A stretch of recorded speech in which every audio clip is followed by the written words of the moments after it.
No 360, conto com você. Gente, vamos falar agora novamente sobre as discussões em torno dessa PEC que vai manter o Bolsa Família em R$600 em 2023, pelo menos tenta abrir espaço para isso. Só que o texto precisa ainda passar no Senado e precisa ir para a Câmara. Tem muita discussão e pouco tempo para que isso aconteça. Mas senadores e deputados estão debruçados nessa proposta. Vamos conversar agora com um personagem importante, que é o deputado Ricardo Barros. Ele é líder do atual governo na Câmara e está certamente acompanhando as discussões antes mesmo, não é, deputado? Acredito, dessa PEC chegar para vocês lá na Câmara dos Deputados. Bem-vindo, tá me ouvindo, deputado? Ouvindo bem. Ótimo. Deputado, hoje a gente já abriu 360 com uma informação até do Caio Junqueira, que é nosso analista de política, sobre um possível entendimento entre o Pacheco e o Lira sobre o valor e o tempo de vigência, né, desse valor fora do teto de gastos. Seria algo para baixar ali dos 200 para 80 bilhões e manter num tempo intermediário de 2 anos. E é isso mesmo que está em discussão? Como é que vocês o que vocês estão em mente, né, na Câmara dos Deputados? O que vocês têm em mente nesse momento? Bem, eu tenho falado com vários líderes e eles têm me dito que concordam em autorizar os R$200 a mais do Bolsa Família para o ano que vem e também concordam no aumento real do salário mínimo, porque foram promessas comuns entre o presidente eleito e o presidente Bolsonaro. Então, isso fica na faixa dos 80 bilhões no máximo e por um ano é o que eu tenho ouvido dos senhores líderes até agora. Obviamente, existem outras articulações em andamento, mas a nota técnica da Comissão Mista de Orçamentos não está pronta sobre a proposta da PEC. A PEC trata também de emendas de relator, sugeridas pela Comissão de Transição. Então, tem muitos temas a serem discutidos. Mas eu penso que, diante da pouco tempo que nós temos para trabalhar, nós teríamos que votar apenas salário mínimo, aumento real do Auxílio Brasil e o salário mínimo seriam consensuais para uma PEC que tem que ser votada muito rapidamente. E seria chegar exatamente ao valor dos 80 bilhões de reais, mas o senhor deu um tempo de vigência diferente, menor, né? De 1 ano, é isso, deputado? É o que eu tenho ouvido dos senhores líderes que tenho consultado. Obviamente, haverá uma negociação com o novo governo sobre essa questão, mas o que se pretende é que o presidente eleito forme a sua base parlamentar e no ano que vem, com o seu, já tomando posse com a sua base, aprove as medidas que foram propostas na sua campanha. O que nós queremos entregar para a sociedade rapidamente é o que Bolsonaro prometeu, que a sua base concorda em votar nesse momento, e tratarei disso com o líder da oposição, Wonder Queiroz, na terça-feira próxima. O senhor falou sobre as emendas de relator, deputado. O senhor podia explicar melhor o que está sendo conversado em relação a isso? Onde é que isso entraria na PEC? Não, a PEC já fala nas emendas de relator. O atual texto autoriza o relator a fazer emendas solicitadas pelo governo de transição. Então, a objeção eventual que existia sobre as emendas de relator parece que já foi superada pela transição do governo eleito. Mas há uma discussão no Supremo Tribunal Federal sobre a constitucionalidade das emendas de relator e, eventualmente, esse tema poderia já ser esclarecido nessa PEC para evitar mais ativismo político do Judiciário, interferindo em prerrogativas exclusivas do Legislativo e do Executivo, como tem acontecido com muita frequência. Tem espaço para negociar a impositividade dessas emendas junto com essa PEC, deputado? Não tratamos disso ainda. Eu não consultei os senhores líderes sobre emendas de relator. Eu estou apenas lembrando que o texto enviado pela equipe de transição autoriza o relator a fazer emendas solicitadas pela equipe de transição. Então, a objeção sobre emendas de relator me parece superada na transição e só temos agora a eventual objeção do Supremo Tribunal Federal, que analisa uma ação sobre a constitucionalidade das emendas de relator.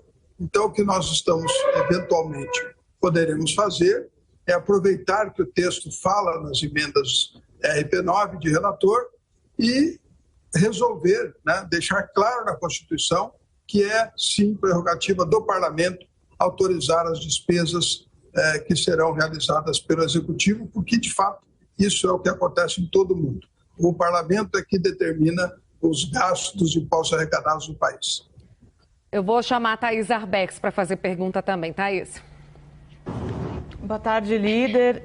Queria explorar um pouco mais essa questão das emendas de relator, a obrigatoriedade ou a imposição do pagamento. Nesse aspecto, a partir do momento que a PEC possa tratar da obrigação do governo pagar essas emendas de relator, não se abre ainda mais o leque da proposta de emenda à Constituição, sendo que o que a gente tem ouvido, e o senhor próprio nos disse agora, é um trabalho do Congresso de quase lapidação nesse texto. Queria entender se há, do ponto de vista também orçamentário, um impacto, se essa medida de tornar as emendas de relator impositivas dentro da PEC, abre ainda mais o impacto fiscal dela.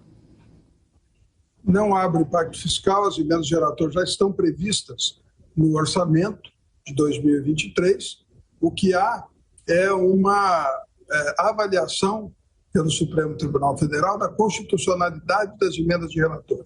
Isso, eventualmente, nós poderíamos, ao aproveitar o texto já enviado pela transição, que fala nas emendas RP9, emendas de relator, já deixar claro que elas são constitucionais e evitar mais uma interferência indevida do Supremo Tribunal Federal, do Judiciário, sobre prerrogativas exclusivas do Legislativo e do Executivo, como tem acontecido com muita frequência, e a reação não só dos políticos e da estrutura do Executivo e do Legislativo, mas das ruas também, está clara, né? Os ministros supremos não têm tido vida fácil quando precisam conviver com o cidadão comum. E é porque estão, efetivamente, exacerbando as suas atribuições. O Rezende também está com a gente, falando direto do Rio de Janeiro, com pergunta para o senhor também. Obrigado, Tainá. Deputado, obrigado por estar conversando com a gente também.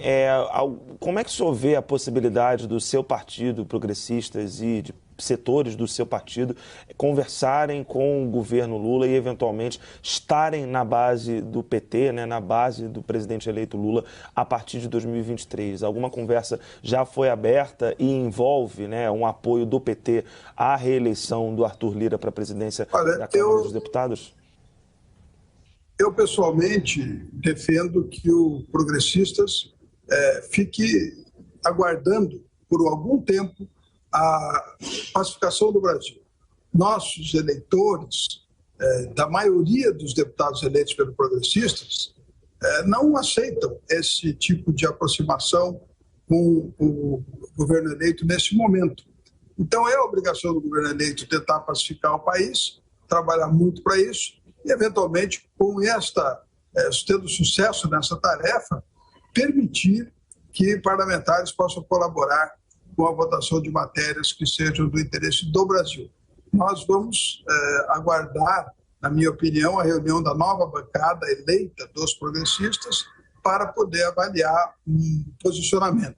Mas como não houve ainda uma proposta para o Partido Progressista, formal, de convite para participar do governo, e nem sei se haverá, porque o Partido Progressista foi um dos braços direitos do presidente Bolsonaro e também apoiou majoritariamente na campanha, nós vamos ter que aguardar um pouco. Eu, pessoalmente, acho que nós temos que aguardar por um tempo mais longo para tomar essa decisão. Pelo menos um ano, nós temos que aguardar que o nosso eleitor se posicione de forma mais conciliadora para nós podermos trabalhar.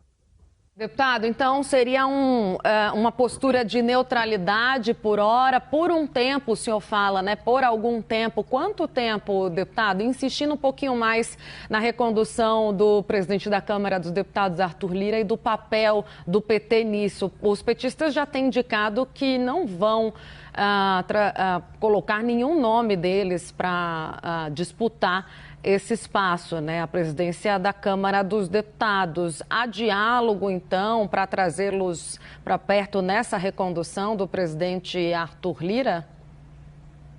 Olha, o PL já declarou que será oposição. O presidente Arthur Lira tem uma liderança pessoal, inclusive sobre partidos que atualmente são oposição e serão governo, e que votaram nele para a eleição de presidente da Câmara. Então, a posição do presidente Arthur Lira é muito maior e mais ampla do que a posição do Progressistas. Não são coisas que se confundam. Cabe aos... Eu sou tesoureiro do Diretório Nacional do Progressistas, cabe ao presidente em exercício, Cláudio Cajado. O presidente do nosso partido é Ciro Nogueira, que é chefe da Casa Civil do governo. Então, nós temos que dialogar com os nossos eleitos, deputados eleitos, senadores eleitos, para ver que posicionamento será tomado. Mas não vejo que haja uma conversa imediata sobre isso. Eu penso que, pelo menos por um ano, o partido deve ficar neutro, observando o empenho do governo, observando a capacidade do presidente eleito de pacificar o Brasil, para depois, eventualmente, discutir qualquer posição. Mas o partido ficar no centro, avaliando e votando as matérias que são boas para o Brasil, me parece a melhor conduta, embora não seja minha responsabilidade estabelecer a posição do partido, e sim do líder da bancada, o Fufuca, que está... Ele é que tem que ouvir todos os deputados e formar opinião sobre isso. Deputado Ricardo Barros, que é líder do governo na Câmara dos Deputados, conversou agora com a gente no 360. Obrigada por ter aceitado o nosso convite. Até uma próxima, deputado. Estou sempre à disposição. Obrigada.